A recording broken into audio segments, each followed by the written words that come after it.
Hi everybody, Tammy here. Welcome to my channel. I have a new doll. I have been selling some of my dolls. I still have a few dolls that I will be putting in my eBay shop pretty soon. But yeah, I'm still buying dolls.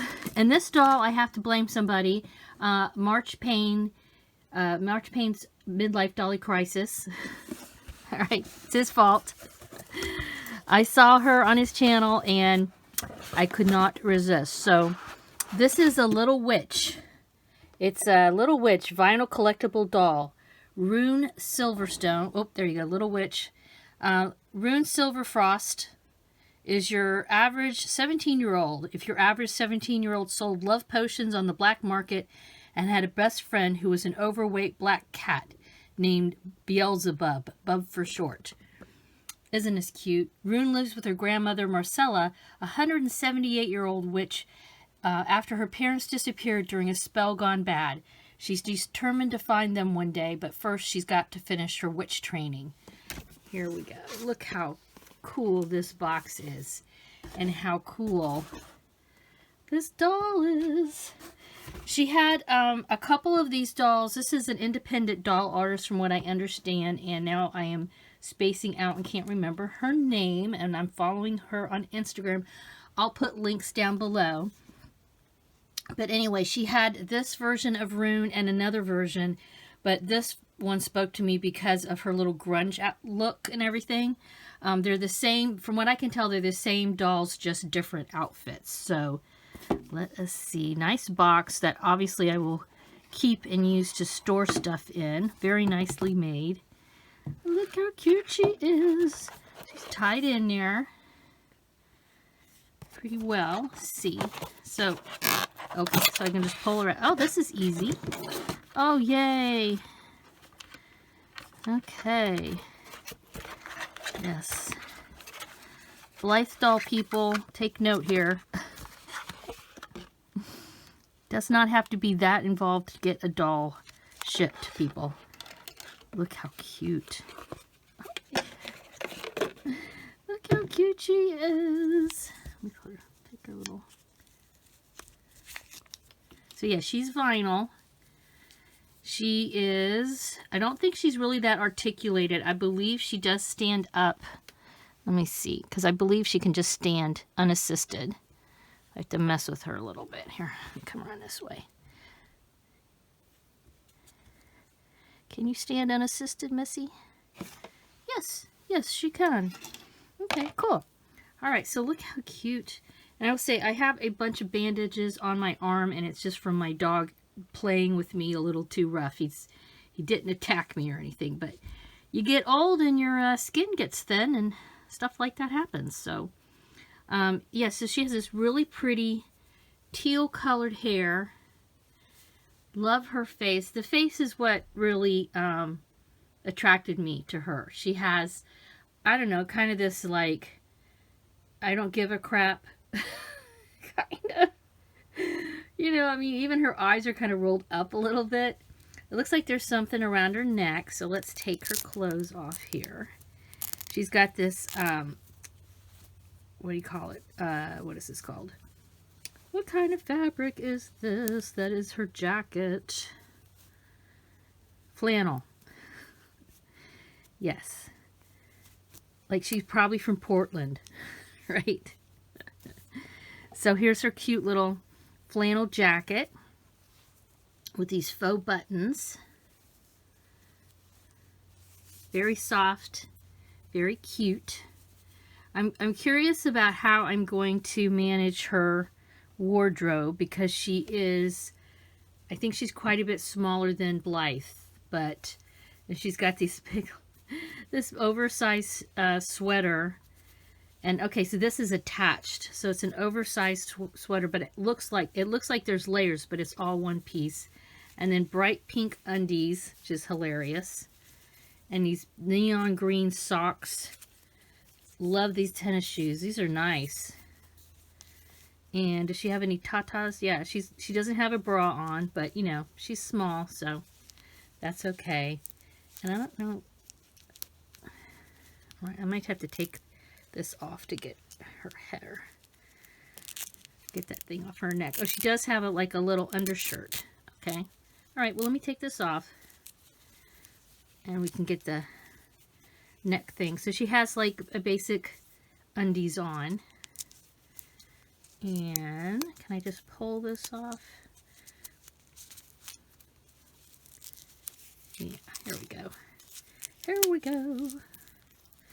Oop, there we go. Okay. So yeah, I think she was packaged really well. Yep. Easy to take out. Okay, so her head, interesting. So her head moves all around. You can see her side view. I mean, her face is just painted. She doesn't have inset eyes or anything like that. She has sort of these elongated arms. And just, you know, very basic articulation from what I remember. Yeah. You know, there's no, the knees don't bend, the ankles don't bend. I mean, of course, that's why she's able to stand without having, putting her on a stand or leaning her up against something. So I like that about her. Probably finding shoes and things might be a little challenging, but I just couldn't resist her. I thought, considering how she was made, where she came from, limited numbers of her, you know, her overall uniqueness, I felt like the price was reasonable. I'm going to show you a little dolly nudity. So she does have a little bit of blushing on her body. All right, so that's some nice detail. I was wondering if she had anything stamped on there. That's what I was kind of expecting to look for. I don't see anything stamped, at least here. I don't know if maybe someplace else on her bod has a stamp or anything like that. Anything on the back of her neck. I don't. Nope. But she's very, like, there's no rough spots on her or anything like that. So let me get a couple of other dolls out here so we can just get some comparisons, because I've been really curious about, I knew she was on the small side, but I want to see her next to some maybe 1/6 scale dolls and see how she compares to them. Popping in here real quick to say she also has blushing on her fingers. So I'm impressed with the detail that shows. And also, as far as who is the artist, duh, Isabel Anderson. Tammy, look on the box. So yeah, again, I will have information about her down below in the description. She's on Instagram and has a website. And, you know, for anybody who wants to be enabled. If you don't want to be enabled, sorry. All right, so I have some similar dolls out. And some doll bods over here. And so here's a Lika doll, a little witch doll, a Blythe, and she's on the traditional style Takara body, and of course good old Barbie. So these two here actually, body wise, like here is a Lika, I always say Lika. Here's a Lika body. And here is her body. So she's obviously wider through the hips. I'm not sure how her feet would be. Let's take her tennis shoes. Let's take a tennis shoe off and see. Oh, she's got some big honking feet. Woo! She's got big feet. Yes, she has some big ones. Because, yeah, they're bigger than the Lika for sure. Quite large. I wonder what she looks like compared to Barbie. Yep. Big feet. But as far as kind of like a general feel for her size, yeah, I had a feeling she might be similar to the Lika dolls. Here is a Takara bod and her. It's kind of hard because of the big head. It's hard to get a really good comparison when you put her up next to, you know, Blythe. But if you put her up here, they might be able to wear some of the same. I think they're going to be able to wear some of the same clothes. Maybe even some Rainbow High. In fact, let me get a Rainbow High doll too. All right, I believe this is Phoebe I have here. Definitely the shoes are going to be a no-go. Here is a Rainbow High shoe compared to her tennis shoe. You can see quite a difference in size. But as far as the bod goes, yeah, Rainbow Highs are bigger. Quite a bit. Here you go. Put it in front of the camera, girl. Yeah, Rainbow High look quite a bit bigger.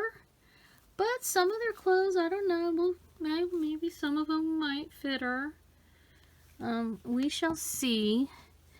She, you know, we'll see what we can find for this girl. I do really like her original outfit, so I'm okay with that, you know, for now. I think she is adorable. Yeah, I'm super happy with her. She's so cute. Yeah, and just to see, I have a ruler here. Give you guys an idea of her height. And they have her measurements actually on the her website.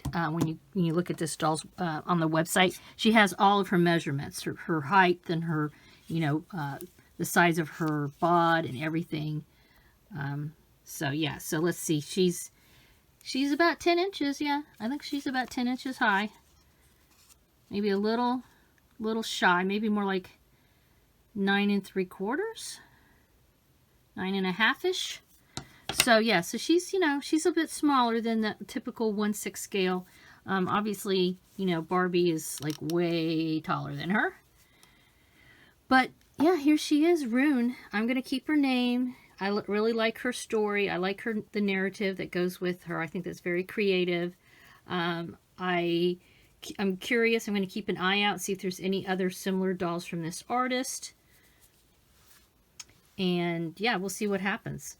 I'll keep you guys posted on what I think about her and see where she ends up on the dolly shelf. I'm kind of thinking she might room with Wednesday and Enid. I think that might be a good shelf for her.